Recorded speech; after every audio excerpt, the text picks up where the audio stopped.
Good afternoon. This is day 15 of the Trump Republican shutdown. And House Republicans remain on vacation, having canceled votes for 3 consecutive weeks.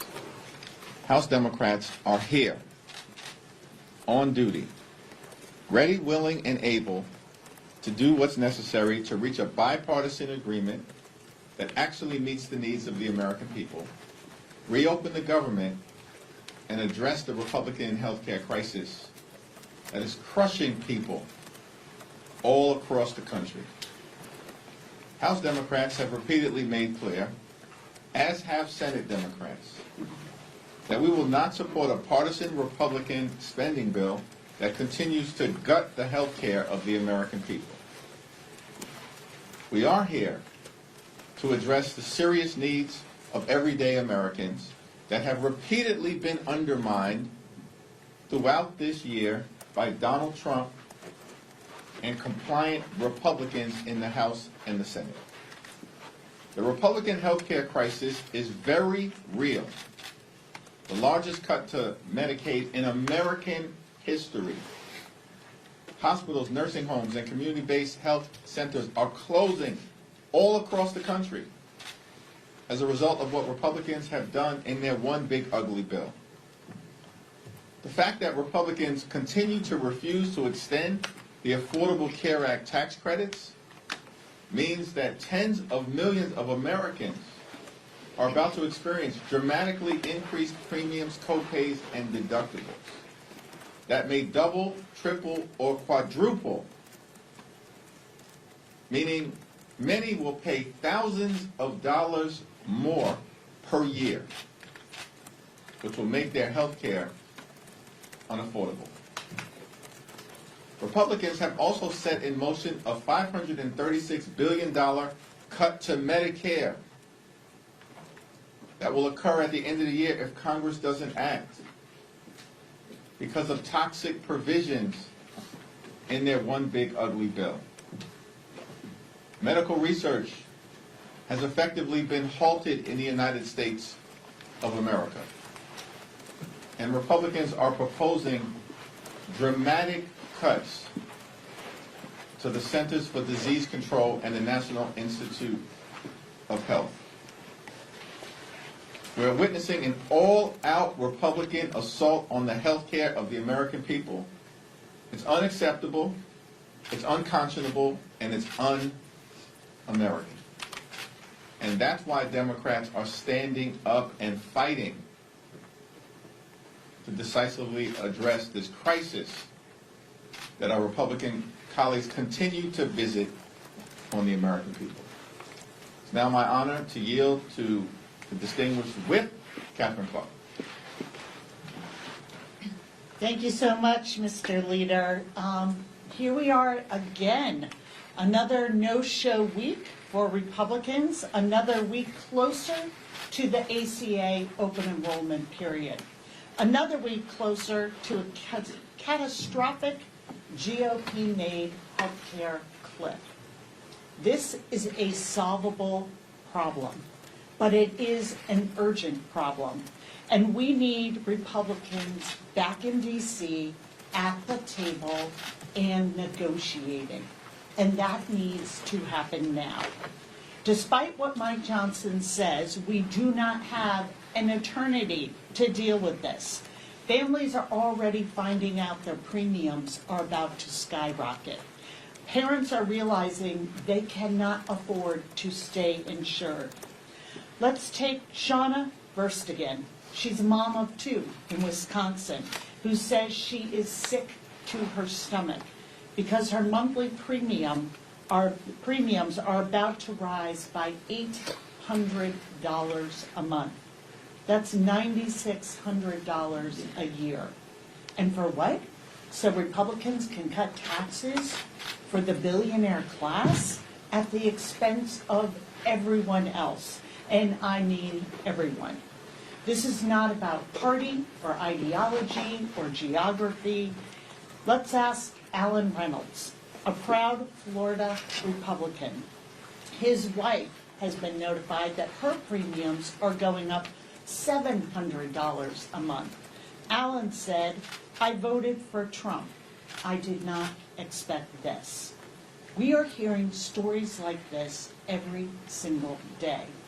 Yesterday, Mike Johnson said he didn't have a strategy. Come on, Mike, don't sell yourself short. You do have a strategy. It's the same strategy the Republicans have always had. Repeal the Affordable Care Act, take from working families, raise their costs, defund their health care, and give that money, all that money, to the very, very wealthiest Americans.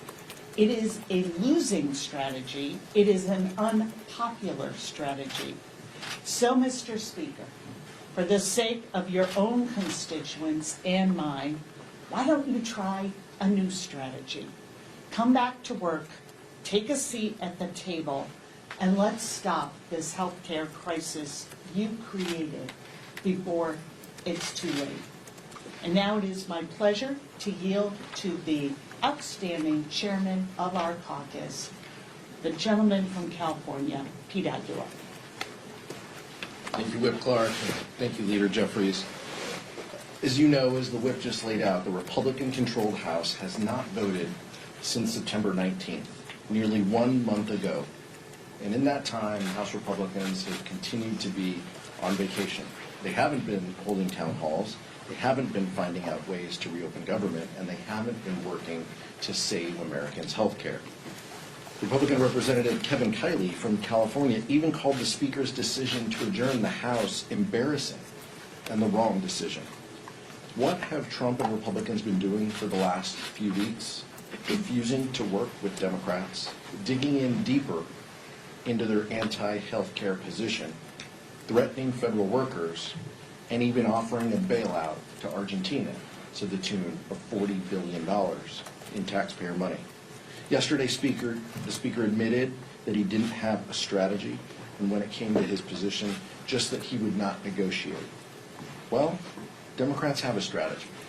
Work with us in a bipartisan way to fund government that keeps health care, lowers the cost of health care, and ensures Americans keep their coverage. If Republicans fail to come to the table, health care for constituents in red districts and in purple districts and in blue districts will continue to spike. Republicans are acting as if their own constituents won't be hurt by their decisions and the recklessness that they've created.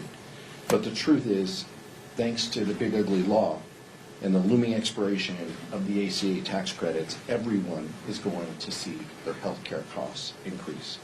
In some states, Americans are already seeing the premium sticker shock when shopping for their health care plans for 2026.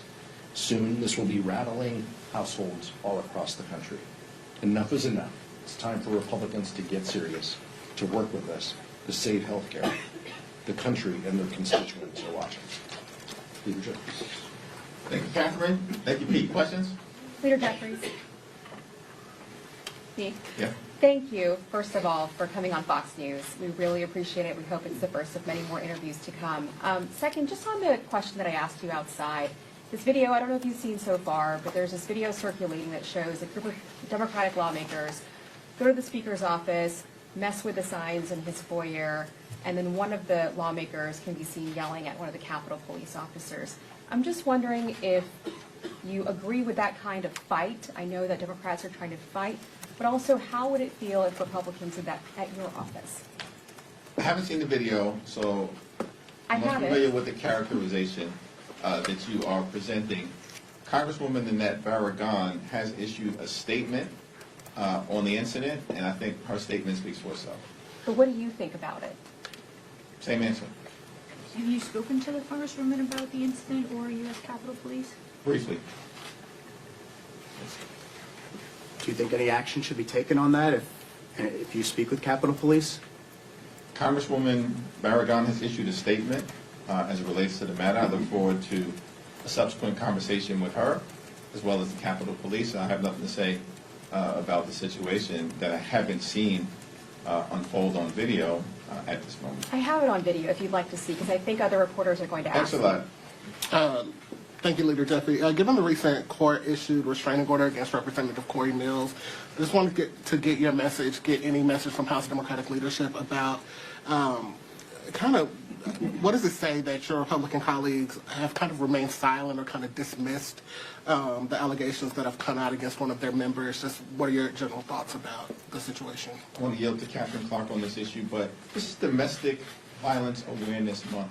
Domestic violence is a serious issue in this country for women all throughout America. And the notion that House Republican leaders would dismiss the seriousness of what is clearly emerging as an untenable and frightening situation relative to Representative Mills is irresponsible. And the Congress should be better than that level of dismissiveness that has been on display amongst my Republican colleagues. Thank you.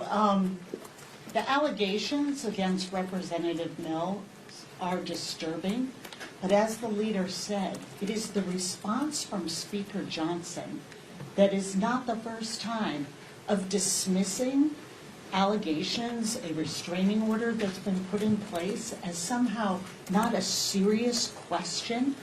And it is the same way he has approached this entire healthcare issue. And it is a crisis that will be felt by every single hardworking American in this country, but it is going to be felt first and hardest by women in this country. And his refusal to come and even negotiate, his saying that health care is some sort of, ancillary issue to what we're dealing with here, his allowing government to shut down in order to say it's my way or the highway. And what we are watching happening to women is really, it is chilling to watch. If you take the fact that since the Republicans have enforced abortion bans, we have 1/3 of all the counties in this country, there's no safe place to have a baby. There is no obstetric care in 1/3 of all our counties. And in some states like Georgia, that's more like 50% of their counties. We are saying to women that all the gains that they were able to make when they can have health insurance and not worry about being a human pre-existing condition that denied care in the past to many women, that you are now able to afford and find health care. And we're saying, not for you, not for you, not for your family.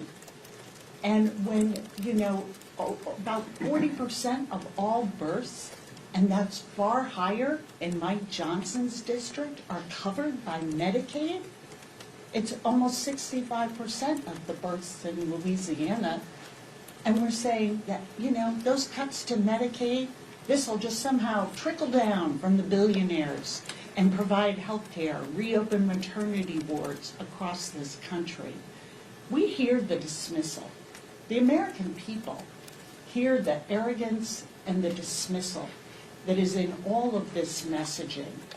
And the American people are making note that if you do not have 9 zeros behind your account number in your savings or checking account, you don't count.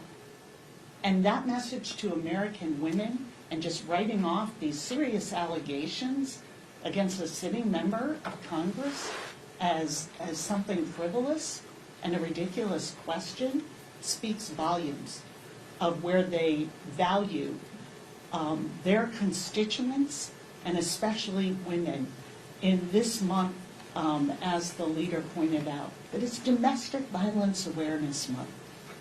So we hear the message loud and clear, Mike Johnson. We hear it from the GOP. We don't matter. But we're going to keep showing up and do our jobs. We're going to come and fight for the American people so that they get health care and can live with security in their homes, in their communities, and know that they can afford to provide a decent life for their families. The dismissiveness that we saw on display earlier today is consistent with what Republicans did earlier this year in passing their one big ugly bill, the largest cut to Medicaid in American history, stealing food from the mouths of hungry children, women, seniors, and veterans. And all of that was done so that Republicans could provide massive tax breaks that are permanent to their billionaire donors. That's the focus of House Republicans, Senate Republicans, and the Trump administration. Hurt everyday Americans, including women, infants, and children, in order to reward their billionaire donors. That's unacceptable to us. We believe the American people find it unacceptable. And they will be held accountable. Leader Jeffries. The Trump administration is threatening even more mass firings as the shutdown goes on. Should Democrats demand these firings be reversed to end the shutdown? We believe that these firings are illegal, violate the law, and will be reversed, either congressionally or by the courts. Donald Trump and his toxic, corrupt administration have been firing federal employees since the beginning of his presidency. And to the extent that they're pretending as if the shutdown has anything to do with the continuation of that effort is a laughable proposition. It's disturbing that they're using hard-working federal civil servants as political pawns to continue their toxic approach to undermining the ability of the federal government to deliver services effectively and efficiently to the American people. It appears that Donald Trump and the administration thought that they were going to somehow bully, threaten, and intimidate Democrats into backing down from our position that we need to decisively address the Republican health care crisis.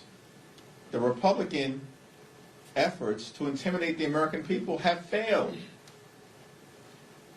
And that's why we maintain the position that the only way forward is for Republicans to finally decide to sit down with Democrats, negotiate a bipartisan path forward, reopen the government, pay our hardworking federal employees, and address the health care crisis that Republicans have created that is actually devastating hardworking American taxpayers all across the country, including in rural America. That's an unacceptable situation that the country finds itself in right now, which is why we believe we're standing on the right side of the American people. Thank you. The Affordable Care Act is about 15 years old, and we keep seeing it come up here in Congress, in campaigns. Why do you think this is such a divisive issue among Democrats and Republicans after all this time? It's not a divisive issue for Democrats. It's not a divisive issue for independents. And it certainly isn't a divisive issue for the American people. The overwhelming majority of the American people, more than 70%, strongly support the Affordable Care Act and the continuation of the Affordable Care Act tax credits because they understand the importance as it relates to making sure that every single person in this country, every single hardworking American taxpayer can see a doctor when they need one, or when their children or their family needs to go see a doctor and get the health care that they need.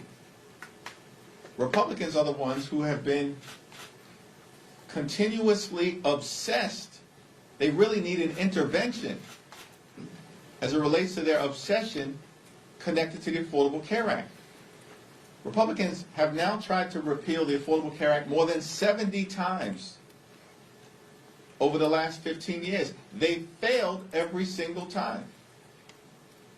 And yet they continue to try to rip health care away from the American people, including their own constituents.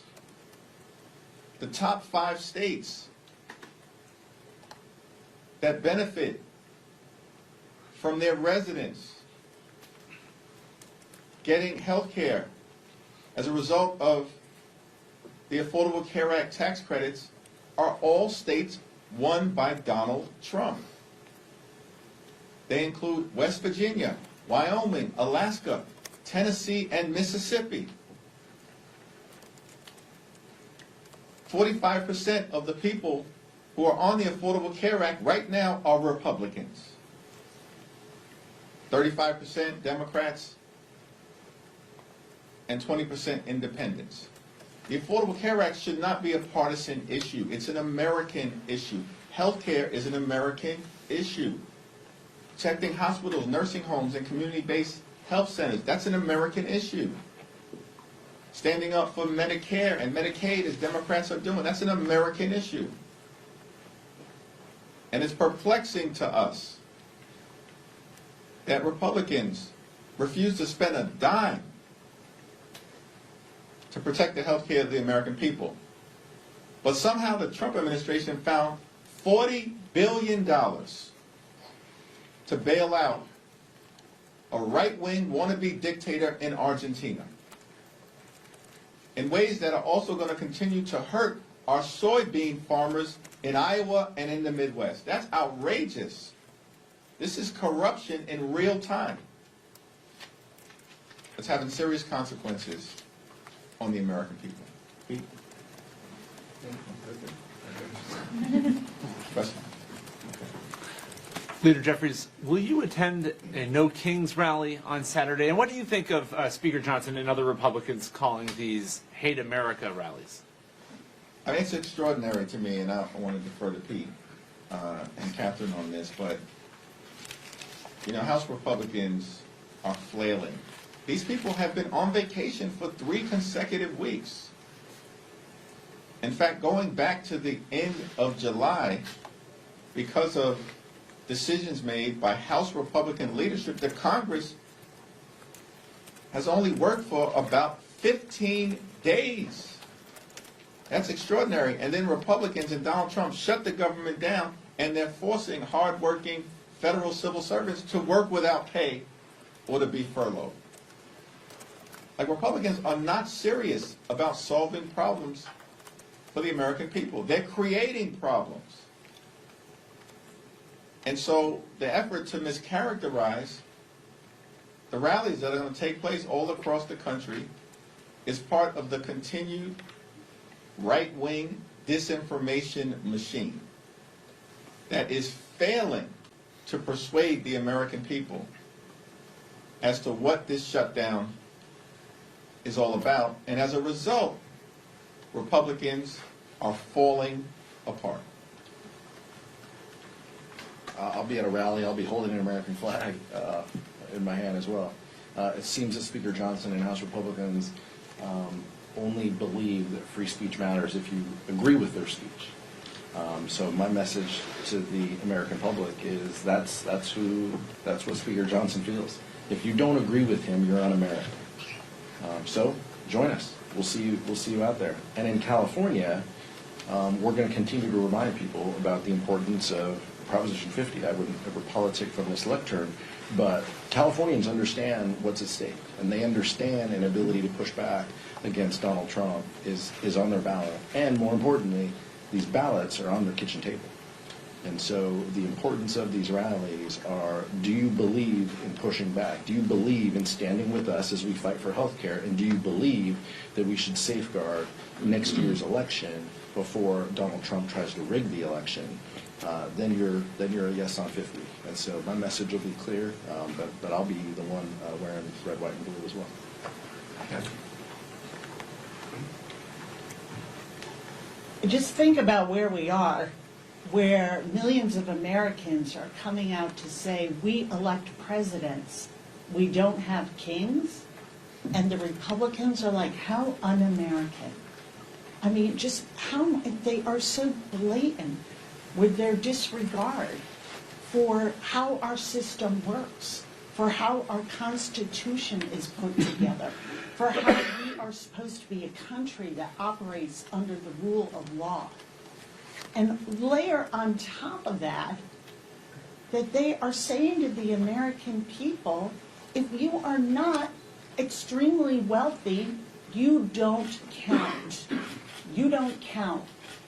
And when you're saying to those same farmers who are coming to my office, and I don't exactly represent a large agricultural community in suburban Boston, but they're coming to my office because they are hurting and they are desperate to get the attention of members of Congress, because it's not only the soybean market that they are losing to Argentina and Brazil because of this administration's tariff policies, they're losing their health insurance.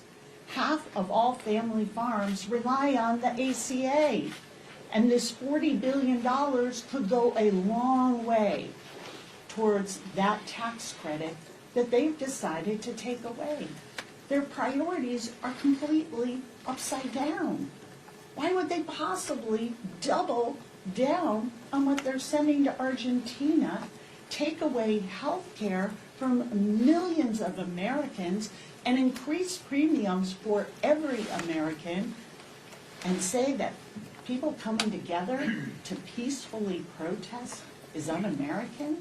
It's no wonder they're not showing up to their jobs. They've forgotten what they're even supposed to be doing here and representing the people, not a president. Thank you, Leader Jeffries. Speaker Johnson said this morning that while there are no talks on the leadership level, there are talks among appropriators, bipartisan, bicameral.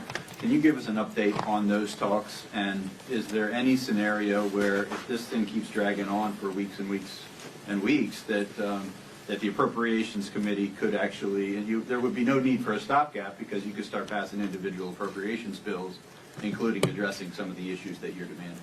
There are informal conversations that are taking place in the Senate relative to a potential bipartisan path forward, but those conversations have not extended to the House as it relates to the appropriators. Rosa DeLauro made clear earlier today that she's had no outreach from the chairman of the Appropriations Committee, Tom Cole, and there hasn't been any indication of a Republican willingness to actually sit down and work out a bipartisan agreement that makes life better for the American people, that reopens the government, and that addresses the Republican health care crisis.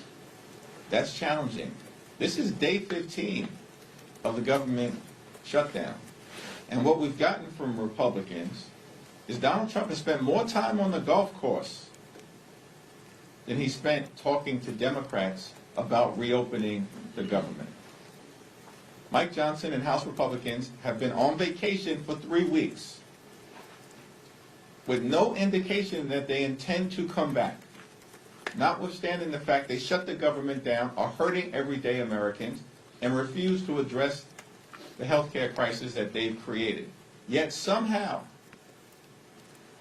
they found $40 billion to bail out Argentina in order to benefit and enhance the lifestyles of the rich and shameless, those financiers who are connected to this corrupt Argentinian deal. But they can't find a dime to extend the Affordable Care Act tax credits,